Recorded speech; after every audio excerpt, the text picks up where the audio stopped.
So today I'm going to tell you about Cory's journey. When Cory was born, he did have a very difficult birth. My sister was 19 when he was born, and the doctor was going to teach her a lesson and left him in the birth canal too long, and he came out blue. No, we did not sue that doctor because we didn't know all the ramifications that we were dealing with, and we're outside of that market now, and we're not suing kind of people. So he was very difficult child in that he wasn't doing well in school, and he wanted attention that he wasn't getting, and so when we adopted him at age 8, my mother took him to Auburn University, and he was tested because something was going on. We didn't know what. He failed first grade, he failed second grade, but they just kept moving him up, you know, no child left behind. And here he was, a bundle of awkward quirkiness. And so Auburn University told us that his IQ was like in the 80s, but they can't be for sure because he outsmarted the testing and put a cube on the test, and so it just, all the right answers came up or all the wrong answers, they're not sure, it just answered all of them with the same answer, and so he didn't want to do the test. It was annoying to him, so he didn't do it. We put him in public school when we first got him. We knew we wanted to homeschool, but that wasn't an option because we had 7 days when we were moving, and we were in the middle of a home study with our adoption, so it was a legal issue. We had to put him in school. So I went to meetings, fought with teachers, begged them, please just say something nice to my child today. Please. He has great blue eyes. If that's all you can tell him today and every day that you see him, please tell him that. Because I'm arguing with him for 4 hours of homework. You're arguing with him for 8 hours of school. He gets no loving in that way, you know, and just some uplifting, encouraging things.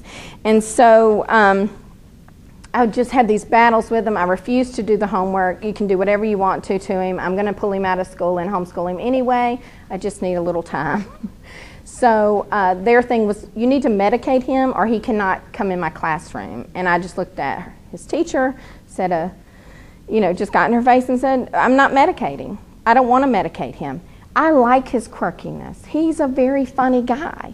He is a great kid. He just laughs at the wrong time and really loud, and for a long time.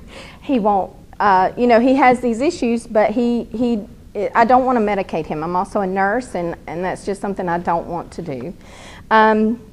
So here we are with this awkward little guy he stood funny.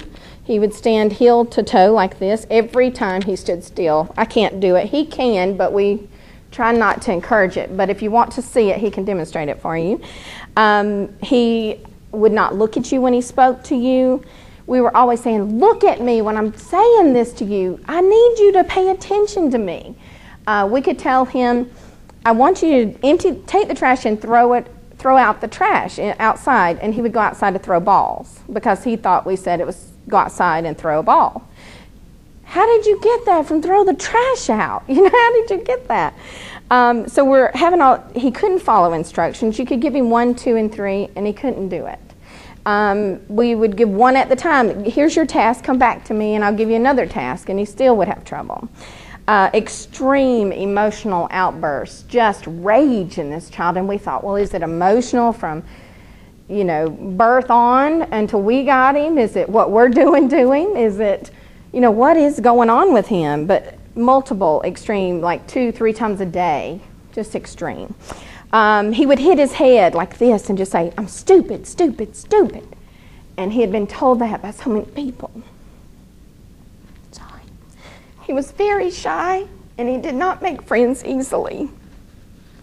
To say he was a struggling learner was an understatement. He was nothing was going in. It was just very hard. 4 hours of homework, like I said earlier. When we started homeschooling, I remember the first day of homeschooling, he refused to do it. I gave him a workbox system.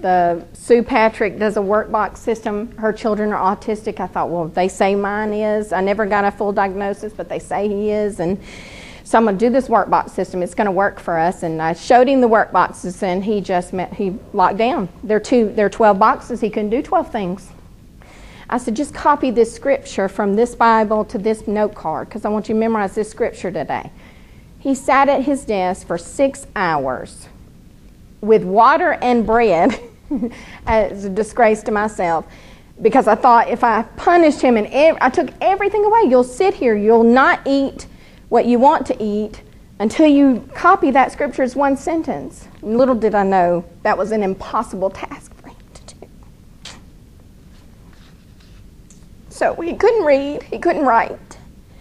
He couldn't speak correctly, he slurred and he blows out like this when he would speak, and so it was just almost impossible to communicate with him. So I prayed and I said, God, you've given me this child for a reason. You've given him to me and you've pointed me out. So you have a purpose for me with him, and I need you to show me that. What is wrong with this kid? What can I do as a nurse, as a mama, as anybody? You know, what can I do for him? And in my prayer time, I always heard something doesn't click in his brain. And I was like, okay, so no medication can cover that. So I've got to think of other ways. Tactile, if I could get it in his hands, he could learn it. So I Velcroed, laminated, and Velcroed everything I wanted him to learn. Sentences, how to put sentences in order. ABCs, everything. Phonics, everything. A lot of work. So 2 years ago, I was sitting in your seat today. I was sitting in this seminar with Mr. Snyder, and he said, something in their brain doesn't click. And I just started weeping, thinking, okay, God, this is the man we're going with. My mom wanted to take him to the brain center in Columbus, and I said, please pay for this instead. This is where God wants us. So on the way up the road to testing, because we live in Auburn or close to the Auburn area, and we had to go to Birmingham, and I said, Cory, please don't lie in this test. Please don't lie. He's good at lying his way to get around doing things, and he was good at manipulating the schoolwork system so that he could get away from doing it. And he was brilliant at this, brilliant. So I tell him all the time, you're brilliant, son, you're brilliant. You can do all these things. So I'm just begging him, and we get there, and I tell Mr. Snyder when he starts I've told him, please don't lie. And Mr. Snyder kind of laughed at me and said, there's no way. There's no way your child can lie through these testing. The way that they test blew us away. There was no way he could lie. And I don't want to tell you exactly how the testing is done, because then I don't want any way that your child can fib it or any kind of way that you can look at it differently. But it's just a marvelous way of, do you see red dot? Well, no. Well, yes, I do. Well, no, you don't, because I'm showing you purple or whatever. You know, I'm showing you a totally different color. I think it was blue, actually. But and then hearing, they put them in a room, in headphones in a room, and they put this background noise CD on. You don't hear anything. You can sit in the testing if you'd like. And then he heard one word in one ear, one word in the other. So I believe one example is felt and pig. And he could not give either word back. And I thought, gosh, I'm just weeping through all the tests. So take tissues when you go to testing. Because I just wept. I was just like, I'm so sorry. You know, I'm so sorry.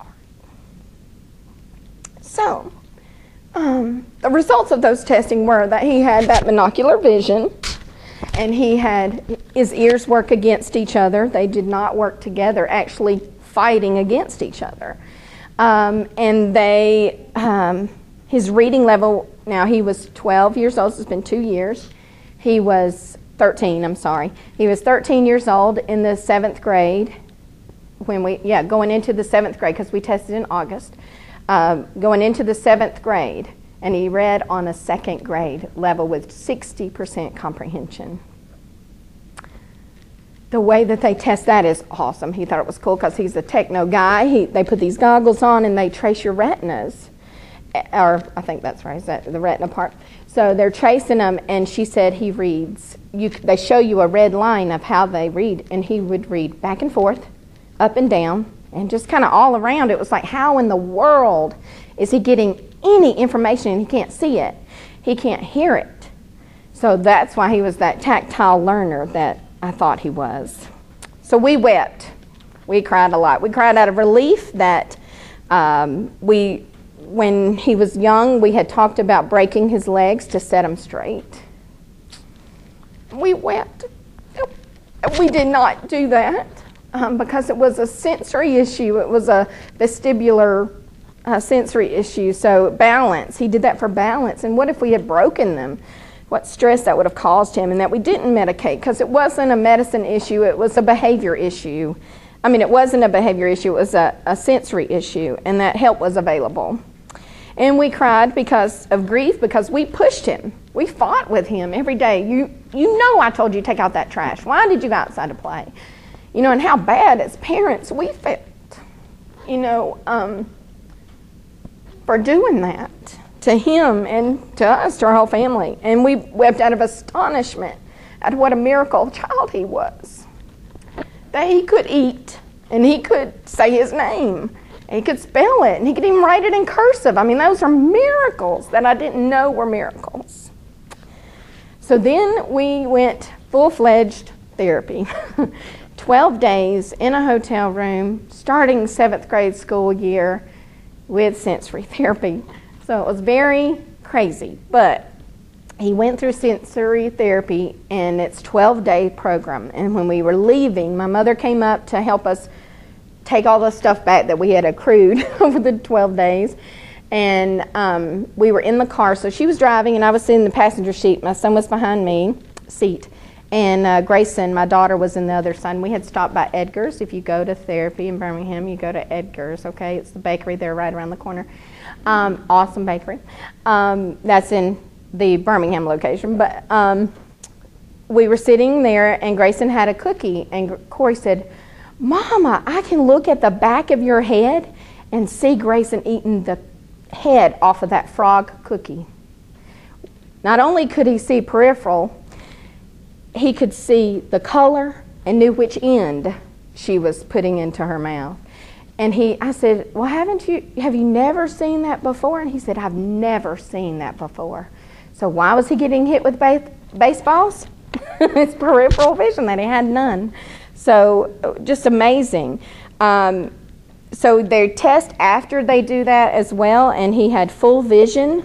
The vision field had opened up. His ears were coming together at times. They were not on par, but they were hitting at times. And he went from a 2nd grade reading level with 60% comprehension to a 7th grade reading level with 80% comprehension. And it was about 8 months, I think, because that was after the first round of vision therapy. So we've done 2 rounds of vision therapy, and we still do some vision therapy at home to just keep those muscles strengthened. But he has gone from having to have glasses to read at times to hardly ever using those glasses. In fact, I would make him use them. He'd say, "They hurt my eyes." And so I called Dr. Snyder. "Do they hurt his eyes? Can they hurt his eyes?" And she'd say, "Well, yes, so only use them if he's tired, you know, if he wants to use them," because he could tell me. Then we went from, so his vision always got better, and we went from like 1 percentiles and some things to 80 percentile. It just blew me away when we would sit there. And even Cory asked, "Can I take a picture of this, my field of vision papers, so that I can show people that I have all this vision?" And then we've done 2 rounds of Johansson audio therapy. And that has helped his vision. It's moved us up in all but one area. And so we'll start the ILS, and you'll have to tell me what that means again. It's a little more intensive hearing therapy. We start on Tuesday. So it's been a 2-year journey, but it has been the most wonderful of journeys. And I have a couple of little stories. A lady at church who we saw a lot because we worked at the church with a homeschool group, and Cory would come in and help me do copies, walked up to me one day when Cory was not with me because she didn't want to embarrass him, and she said, "I don't know what you're doing with him, but over the last year, he has just blossomed." She said he used to not even look at me. He'd come in and say, "Hi, Miss Pat," and he'd stand awkward, and he'd kind of do twerks, you know, and little twitching things, and just he wouldn't talk to me, wouldn't start a conversation. She said, "Don't get me wrong, he's always polite, and he's always kind and does anything I ask him to do, but he wouldn't acknowledge me if I didn't acknowledge him first." And she said, "And the other day when you came in, he walks up and says, 'Miss Pat, what can I do for you today? Is there anything I can do? You have any papers I need to fold, the bulletins, anything? You know, how is your day going?'" And he stood and he looked her in the face, and she goes, "I just don't know what you've done with him." And so I just started crying again, because I'm a crier, if you hadn't noticed. And I said, "Let me tell you what God has done through Snyder Therapies." And I said, "It is just a miracle." And she was like, "I'm writing their number down, because if anybody I ever see like that again, I'm going to say, here, you need to go check out these people." So when I was going over this in the car, both of my children had something to add to it, of course. And so my son said, "Well, tell them about my grades." And when we first got him, of course, he was making C's to F's, and he was failing everything. And this year we completed Classical Conversations, which is a college prep. It is intense. Challenge B program, which is their 8th grade program, with his lowest grade being a 76. So he did an awesome job. Mostly A's. He only had 2 C's. So, I mean, mostly B's. 1 A, 2 C's. My daughter, so I want to tell you about the math. Math, when we tested him, he was in 6th grade math, and he said, "Mama, please don't put me in 6th grade math. All these kids are going to know that I'm in a lower math. Please, please, please put me in pre-algebra. I'll work hard." And I'm thinking, this is not going to be good for us. This is not going to be good. So we did fight over math all year long, but he passed pre-algebra, Saxon math with a 76. So we are moving on. He is getting it now. And my daughter wanted to say, tell them about his smile. Because when we first started, he wouldn't smile very often, and he would smile in a square. And now he smiles in a big smile. And so she wanted me to make sure I told you that. School is hard still. It's not easy. It's going to be 9th grade. We're starting high school. He's a 15-year-old boy. He does struggle with laziness, because he was told he was stupid for all his life, so he just quit doing stuff. If I'm going to be stupid, I might as well be stupid. So he quit doing it because it was hard, and now so we're fighting through that laziness. But he also is, like I said, a 15-year-old boy. So that comes with some laziness. I'm sorry, guys, but you know I'm right. And now our outbursts have decreased to only our teenage outbursts of, "Why can't I have those beats or that? Why can't I go to this movie?" You know, it's not as extreme, and it's not near as often. I would say not even weekly, on a weekly basis. So it's great. And he is the one that everyone calls to find stuff. His grandmother will call us. She lives next door. "Can Cory please come find this cord for me?" I know he's never seen it, but he'll be able to find it, and he does. I don't know. His vision, I guess, is just opened up way better than anybody else's in the family. I cannot say enough about Snyder Therapies. Not only are they an institution that takes us and helps us through these therapies and encourages us, but they are a phone call away. They encourage us, everybody in there, to Jason, to Mr. Snyder, Dr. Snyder, the staff in the front office. They are there. They love on you. They encourage you. They're no homeschoolers, so they say, "It's okay, Mom. It's all right. Just keep moving." They are a godsend to our family, and I know that they will be to yours too. Thank you for your time.